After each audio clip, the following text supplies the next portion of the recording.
எல்லாரும் வந்து ஒரு மாதிரி பேசினோன்னே நிலாவுக்கு ஒன்றுமே புரியல. என்ன பேசுகிறாங்க இவங்கெல்லாம் அப்படின்னு சொல்லிட்டு பார்த்துட்ருக்காங்க. எல்லாரும் பொறாமையில் பேசுகிறாங்கங்க, விடுங்கங்க அப்படின்னோடனே இங்கே வந்து ஆரத்தி தட்டியும் தட்டி விடுறதால நிலா வந்து ஒன்றும் புரியாமல் யோசிக்கிறாங்க. இவளுக்கு ஒரு ஆரத்தி வந்து எடுக்கணுமா, இவங்க குடும்பத்துக்கெலாம் ஏன் போனது ஆரத்தி எடுக்கணுமா அப்படின்னு சொல்லிட்டு டென்ஷன் ஆகிறாங்க. அவங்க அத்தை எல்லாருமே பார்த்து என்ன பண்ண திரும்ப தவிக்கிறாங்க. ஏமா அவ்வளோ பண்ண அப்படின்னு சொல்லிட்டு அவங்க கோச்சிக்கிறாங்க. அடுத்து எல்லாருமே வந்து இவன் எடுக்கலன்னு நான் எடுக்கிறேன் ஆரத்தி அப்படின்னு சொல்லிட்டு அவங்க அப்பா சொல்கிறாரு.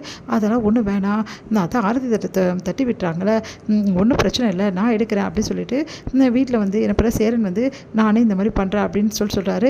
அதெல்லாம் ஒன்றும் வேணாம், வாங்க போகலாம் அப்படின்னு சொன்னோன்னே இன்னொருத்தவங்க வந்து ஆரத்தி எடுக்கிறாங்க. அடுத்து வந்து உள்ளே போகலாம் அப்படின்னு சொல்லிட்டு உள்ளே கூட்டின்னு போகிறாங்க.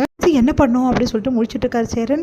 விளக்கேற்ற சொல்லணும்ல, என் அம்மா கூட இப்படி தான் வீட்டில் வந்து விளக்கேற்றினா அவங்க அப்பா சொன்னோன்னா விளக்கேற்றுங்க அப்படின்னு சொன்னோன்னே இதெல்லாம் எதுக்கு, இந்த ஃபார்மாலிட்டிஸ் எல்லாம் வேணாமே அப்படின்னு சொல்லிட்டு இருக்காங்க. நிலா ஏற்றுங்க ப்ளீஸுங்க, எனக்காக ஏற்றுங்க அப்படின்னு நிலா விளக்கேற்றுறாங்க. அடுத்து வந்து நிலா ஒன்றும் புரியாமல் அந்த வீட்டையே சுற்றி பார்க்குறாங்க. ஐயோ பார்க்குறாளே, என்னத்தை கேட்க போகிறான்னு தெரியலையே அப்படின்னு சொல்லிட்டு ஒன்றும் புரியாமல் வந்து அப்படி சேரனை வந்து சேரனும் பார்க்குறாரு என்ன பண்ணுறாங்க அப்படின்னு சொல்லிட்டு. இங்கே சோழன் ஒன்றும் புரியாமல் பார்த்துக்கிட்டே இருக்காரு. அடுத்து வந்து ஏங்க உங்ககிட்ட கொஞ்சம் பேசணுங்க.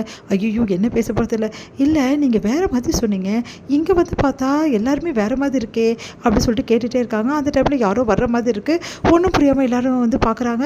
பார்த்தா வந்து இங்கே நிலாவோட அண்ணன் வந்து வராரு, தாஸ் வந்து என்ன பண்ணுறாரு, நேராக வந்து நிலா வெளியே வா நிலா அப்படி சொல்லிட்டு உள்ளே வராரு. உள்ளே வந்து நிலா பிடிச்சி கைப்பிடிச்சி இழுக்கிறாரு. இதை பார்த்தா வந்து சோழன் அதிர்ச்சி அடைகிறாரு. எல்லாருமே அதிர்ச்சி அடைகிறாங்க. உடனே வந்து இவர் யார் அப்படின்னோடனே எவ்வளோ தைரியமாக இருந்தால் இவன் கூட வருவேன், இவன் கூடலாம் ஓடி வந்திருக்கே, இவன் வீடை பற்றி எப்படி இருக்குன்னு சொல்லிட்டு, இவன் வாழ்கிற வாழ்க்கை பற்றி எப்படி இருக்குன்ட்டு இவெல்லாம் உன்னை சந்தோஷமாக வச்சுப்பானா, நீ வா நிலா போகலாம் அப்படின்னு சொல்லிட்டு கூப்பிட்றாரு. என் தங்கச்சி விடுறா அப்படின்றாரு. சோழன் விட மாட்டேங்கிற. சோழன் விடுங்க சோழனை அப்படின்னு சொல்லிட்டு அவங்க அண்ணன்கிட்ட எவ்வளோ நிலா போராடி பார்க்குறாங்க. கேட்கவே மாட்டேங்கிறாரு. ஆளுங்களாம் போட்டு அடிக்கிறாங்க எல்லாரையுமே. அதுக்கப்புறம் வந்து சோழன் சேரன் எல்லாருமே வந்து சண்டை போடுறாங்க அவங்கக்கிட்ட.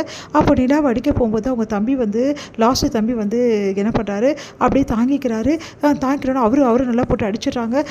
உடனே வந்து எதுக்காக இப்படிலாம் பண்ணிட்டு இருக்கா அராஜகம், உனக்கு என்னதான் பிரச்சனை, மரியாதை எது போயிடு அப்படின்னு சொல்கிறாங்க உங்கள் அண்ணனை. எவ்வளோ தைரியமாக இருந்தால் கூட போகிறது, என்னையும் போட்டு சொல்லியா, இப்போ வரப்போறியா பிள்ளை கையை பிடிச்சிருக்காரு, கைக்கு விட போகிறீங்களா பிள்ளை அப்படின்னு சொன்னால் எல்லாருமே கூடிடுறாங்க. அப்போ வந்து என் தங்கச்சியை ஏமாற்றி கூட்டின்னு வருவா, நான் சும்மா பார்த்துட்டு இருக்கணுமா அப்படின்னோடனே, யாருக்கு உனக்கு தங்கச்சி, இங்கே பார் உன் தங்கச்சி கதையெல்லாம் எப்போ முடிஞ்சு போச்சு, நான் வேற ஒருத்தரோட பொண்டாட்டி ஆகிட்டேன், இப்போ நான் சோழனோட பொண்டாட்டி, வேற ஒருத்தர் பொண்டாட்டியை நீ வந்து இந்த மாதிரி வந்து பேசுறது ரொம்ப பெரிய தப்பு, உன் தங்கச்சியாக நான் இருந்ததெல்லாம் ஒரு காலம், இப்போது மிஸ்ஸஸ் வந்து சோழன் நான், தயவுசெய்து இங்கேருந்து போயிடு அப்படின்னோடனே, என்னை பார்த்து என்ன வார்த்தை சொல்கிற நீ அப்படின்னு சொல்லிட்டு தாஸ் வந்து கேட்குறாரு. உடனே வந்து இங்கே பாரு மரியாதை எது போயிடு, அப்படிலாம் போலீஸை கூப்பிட வேண்டியது இருக்கும் அப்படின்னு சொன்னோன்னே, பார்த்தியா எல்லாரும் எப்படி பேசுகிறாங்கன்னு சொல்லிட்டு, உன்னை கஷ்டப்பட்டு அப்பா பெற்று வளர்த்ததுக்கும் அவருக்கு தான் நல்லா கொடுத்துட்டேன், அதே மாதிரி எனக்கு நல்லா கொடுத்துட்டல அப்படின்னு சொல்லிட்டு டென்ஷன் ஆகிறாரு. ஏன் நான் இப்படிலாம் பண்ணுறேன், எதுக்காக இப்படிலாம் வந்து தொல்லை கொடுத்துட்ருக்கேன், முதல்ல இது கிளம்பினேன் அப்படின்னோடனே, நீ வந்து அதை நான் கிளம்பேன், நான் வர முடியாதுண்ணே அப்படின்றாரு. இங்கே பாருங்கள் என் பொண்டாட்டியை நீங்கள் கூட்டின்னு போக முடியாது அப்படின்றாரு.